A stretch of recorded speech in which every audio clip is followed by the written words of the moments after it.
देखने वाली बात होगी कि जदयू क्या करता है, क्योंकि जिस तरीके से जदयू के तेवर तल्ख हो गए हैं और जदयू इस बार अब फिर से अलग होगी क्या, ये जो है वो खबर आ रही है। तो कहां की बात करती हूं वो बताती हूं। बिहार में बीजेपी की सहयोगी जनता दल यूनाइटेड ने ऐलान कर दिया है उत्तर प्रदेश विधानसभा चुनाव में भाग्य आजमाने का मौका जदयू ने निकाल लिया है। जी हां, देखिए, जदयू के उत्तर प्रदेश प्रभारी श्रवण कुमार ने बुधवार को पटना में पत्रकारों के साथ बातचीत में कहा कि पार्टी यूपी चुनाव 2027 में लड़ेगी।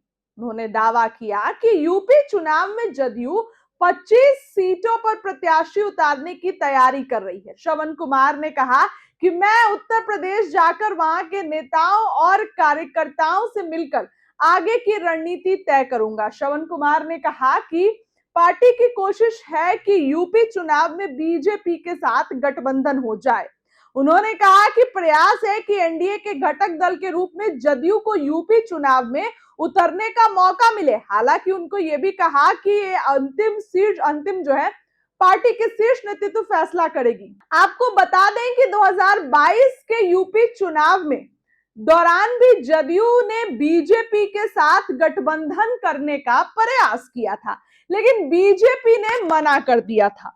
बीजेपी ने गठबंधन नहीं किया था। उस समय जदयू के राष्ट्रीय अध्यक्ष आरसीपी सिंह थे, साथ ही वह केंद्र सरकार में मंत्री पद भी संभाल रहे थे। उन्होंने पार्टी को भरोसा दिया था कि वह यूपी चुनाव में जदयू का बीजेपी से गठबंधन कराने में सफल रहेंगे, लेकिन आखिरी वक्त तक ये संभव नहीं हो पाया। इसके बाद जदयू के वरिष्ठ नेता ललन सिंह ने सार्वजनिक रूप से उनको खरी खोटी सुनाई थी।